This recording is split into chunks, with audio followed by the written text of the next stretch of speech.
लाहौर के सर्विसेज अस्पताल में जेर इलाज निकलेरिया का मरीज दम तोड़ गया। लाहौर में गुज़िश्ता रोज निकलेरिया का पहला मरीज रिपोर्ट हुआ था। मजीद जानते हैं डॉन न्यूज के नुमाइंदे नुमान लियाकत से। जी नुमान, क्या तफसीलात हैं?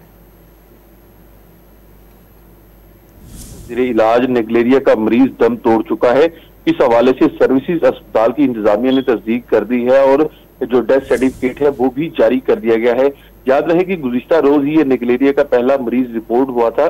32 साल शफीक तनसाजी का ट्रेनर था और माहिरीन जो है इनके मुताबिक मरीज को 4 दिन से सर में दर्द और 3 रोज से बुखार था और जब निजी लैब से इनके दिमाग से पानी का टेस्ट करवाया गया तो रिपोर्ट में निकलेरिया का इंकशाफ हुआ और जो मरीज था वो दर्द की शिद्दत में बहुत मुब्तला था और जो है जिंदगी की बाजी हार चुका है।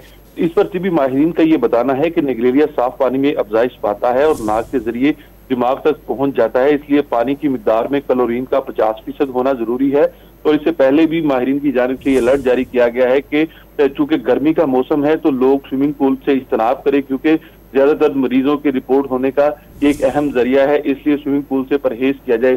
तहम अलर्ट तो जारी किया गया लेकिन इंतजामिया की जानिब से इस तरह के कोई इकदाम नहीं किए गए कि जो स्विमिंग पूल शहर के अंदर बनाए गए हैं इनको चेक किया जा सके कि इनका पानी कैसा है। जी बहुत शुक्रिया नुमान लियाकत अपडेट करने के लिए।